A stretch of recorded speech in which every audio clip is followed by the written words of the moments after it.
Subscribe to my channel and hit the bell icon so you're notified every time I upload a new video.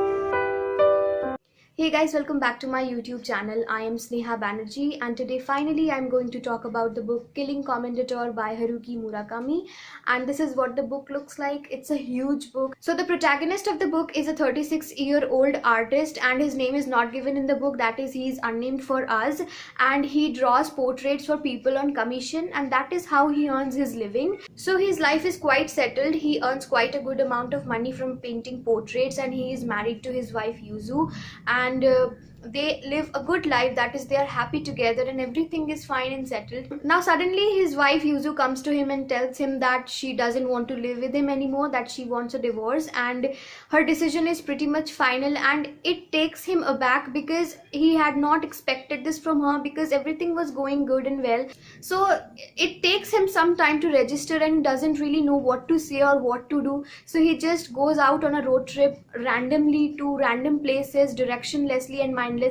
So he's just going around from north to south, not knowing what to do, where to go, and that's how he has been spending his time for around 3 months. And then he finally decides that no, this is not working for him and that he finally needs to settle again, because if he just goes around mindlessly, directionlessly, anywhere he wants to, then his savings will run out and he has not been making any money as in all these 3 months. So he finally decides that he needs to settle again. So that's when his friend Masahiko Amada comes in his life and helps him. So Masahiko Amada is the son of the great artist Tomohiko Amada, and Tomohiko Amada is around 90 years of age and he is really old and he just cannot live by himself anymore, and he is admitted in the hospital and he cannot really remember anything, that is he has dementia and his health is deteriorating day by day. So Masahiko decides that the house of Tomohiko, that is on the mountain top,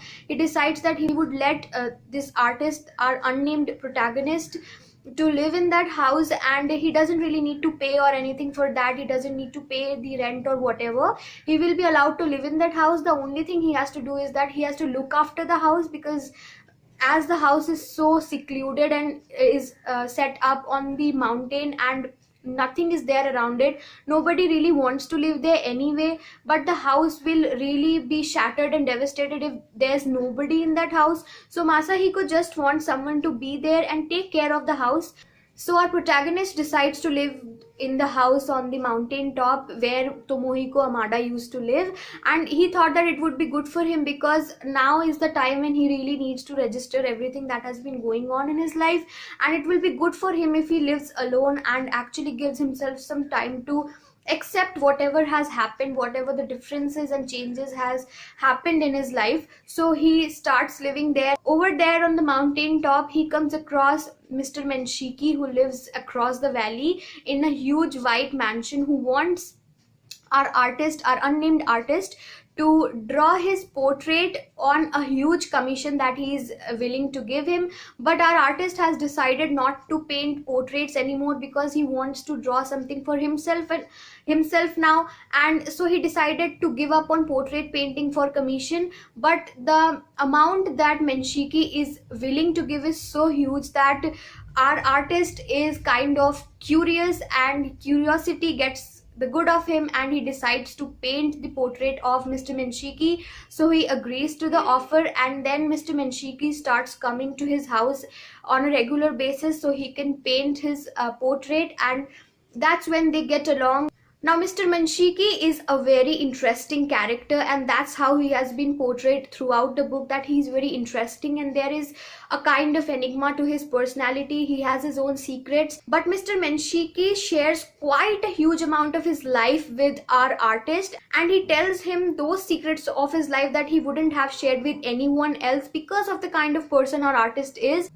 Now Mr. Menshiki asks the protagonist to draw the portrait of a girl. Her name is Marie Akikawa and she lives nearby his house, and Mr. Menshiki is doubting that Marie could be his daughter, and there is quite a lot of story in that part, but that I cannot tell you in this review. You have to read that for yourself. So he basically wants the protagonist to draw the portrait of Marie, and that's all he wants. He doesn't really want to know if Marie is really his daughter, but he just wants a portrait of her, and that's what he wants. Now that basically turns around to be a new part in the protagonist's life, because Maria herself is a very very interesting character, and she has her own secrets. Now during that time a very interesting thing happens, and that is that during the night, right in the middle of the night, our protagonist gets to hear the sound of a bell. That is, someone is ringing the bell somewhere around his house, but he doesn't really know who is that person, because everything is so remote around his house. That is, there is only forest and nobody. So he is quite terrified by it, because who could be that person who is ringing a bell right in the middle of the night, and every night in the same time period. So he is really scared and he doesn't really know what to do. So he asks Menshiki for help, and they kind of open up a circle. And whenever you open a circle, it's really important for you to close it, because a circle cannot be kept open, it has to be closed, only then it's a circle. And so a lot of new things happen, a lot of scary thing happens.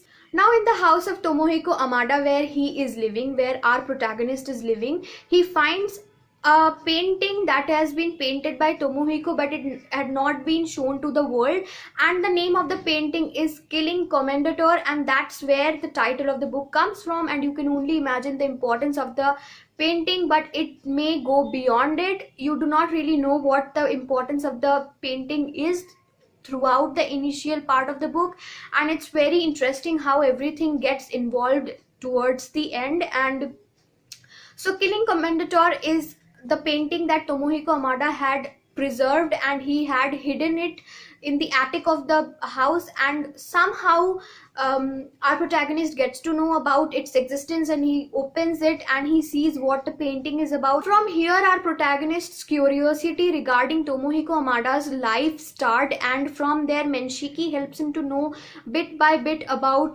Tomohiko Amada's life. And since he is living in his house, and since he's drawing his paintings in his studio, he gets a weird kind of connection with Tomohiko Amada, and it's like the two painters, two artists kind of come together and bring out this weird kind of artistry that we cannot really imagine or understand. There are so many subplots in this one book, but everything in this book is extremely important. Right from the prologue of the book till the very end, everything is connected to everything. Now this is a very important part of the book, the connectivity. It speaks a lot about connectivity.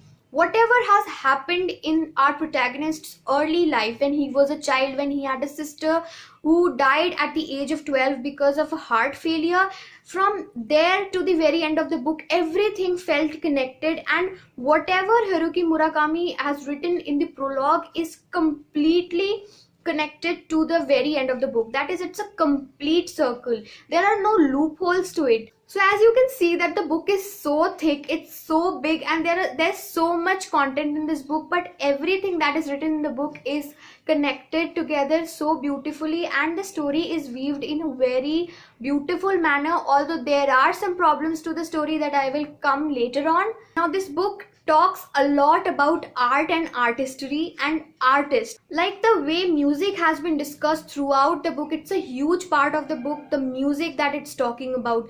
The way it talks about metaphors, double metaphors, and all those stuff that we read in literature. And then the way it talks about painting, Japanese painting, Western culture, art, and all of those stuff. So it discusses and explores art in a very beautiful and in very huge manner. So if you consider yourself an artist, or if you really have interest in people who are artists, this book will be really interesting for you. And it was really interesting for me, because I've never read something so rich in its content and so beautiful in the way it has been written. Like the details in the book are just on point. You can totally live through the book. You are transported to this different world that Haruki Murakami is talking about. You are there and living through it. Also the way the book has been translated, and it's a very important part, because the book was originally written in Japanese and it has been translated into English by the translators. So the translation is so beautiful, the language is so rich and beautiful that it actually transports you to a very beautiful world, and it's not boring at all. Although so much is going on and the book is so big and so thick, but you do not feel like it's too much for you, or it's stretched or anything. It's just on point and absolutely perfect. Now, talking about the characters of the book, our protagonist is a very interesting character and you will love to read him. Like, the way he explores himself throughout the book, the character graph is crazy. It's so beautiful that you will not find anywhere else. Like, from where he starts, he doesn't know anything, and by the end of the book he is so settled and so calm, and he has got everything together. Like, he has figured out a lot of things, and he is just a really nice person. Like, he is a true artist, and the way he talks about art, because the book is narrated from his point of view, he is telling you his story, so it's like you're getting to know him on a very personal basis, and that's what I really like about it. So when you really like the character, the protagonist of the book, it gets really easy for you to actually love the book as well. So when I was reading the book, I could totally understand his feelings. I could totally understand this phase that he is going through, the divorce and living alone on a mountain top, and the feeling of loneliness, longing, solitude. Everything has been explored in such a beautiful way that you will totally love his character. Then comes Mr. Menshiki, and Mr. Menshiki has been shown as a really pleasant person, a rich man, and a rich person as well. Like, his personality is so beautiful, and his friendship with the protagonist is extremely gorgeous. Like, you would totally want a friendship like that, the friendship that Mr. Menshiki shares with our protagonist. The only downside of the book, I think, is that in the end it felt a little rushed. It felt like a lot of build-up was there, but in the end few things just were left like that. Like, there were no answers to those, and I thought that those needed to be answered for me. But then I also think that those cannot be answered, because if those were answered, then the book will become very different and it will become very logical, and the book cannot be logical and magical at the same time. So there has to be a line between that. So I understand that, but still I think in the end it felt a little rushed. Like, he could have taken some time for that, because there was a lot of build up from the initial story till the end. A lot was happening, and suddenly things were starting to get really rushed, and I thought that a little patience was required in that time. But other than that, I think whatever was not answered can be answered by our own thought process. That is, after reading the book, you give yourself some time and actually try to revisit whatever happened, and then come to your own conclusion, which is also very nice, because I like books that leaves me at a point where I have to think and get to know what actually happened. So that can be done, and I think that is pretty fantastic. But yeah, that's the only downfall for me, is that it felt a little rushed in the end. But that's okay, because the book was so beautiful throughout. It doesn't really matter, because I finished the book and now I know the story and I know whatever happened, and everything fell in place for me, and it was just really beautiful. So I would totally recommend you to go and read this book, because I've never read something as fantastic as Killing Commendator. If you are terrified by the length of the book, then do not be, because I can assure you that you will not be bored. You will finish this book as soon as possible as you pick this one, although you can take some time and finish it eventually, because there is so much in the book that you need to register. But still, the book is so gorgeous that you will totally love it. I think that this is one of the best books written by Haruki Murakami, and he really deserves a Nobel after this book, because oh my god, this one is one of my favorite books now, and I cannot have enough of it. And I'm really sure that I'm going to revisit this book and read this again. I have finished the book and I'm feeling really sad, because I cannot see more of it. I cannot have more of the characters, and I want so much more from this book, but I cannot, because the book is over, and so I just have to revisit the book for now. And I would totally want you to go and grab this book. I'll give the link of the book below in the description box, so do check that and buy this book, because this one is one hell of a book, and I'm so sure that whatever money you invest in the book is absolutely worth it. So do read the book and let me know how you find it. So that was all for today's video. Do not forget to like, share and subscribe to my channel, and I'll see you next time. Until then, goodbye.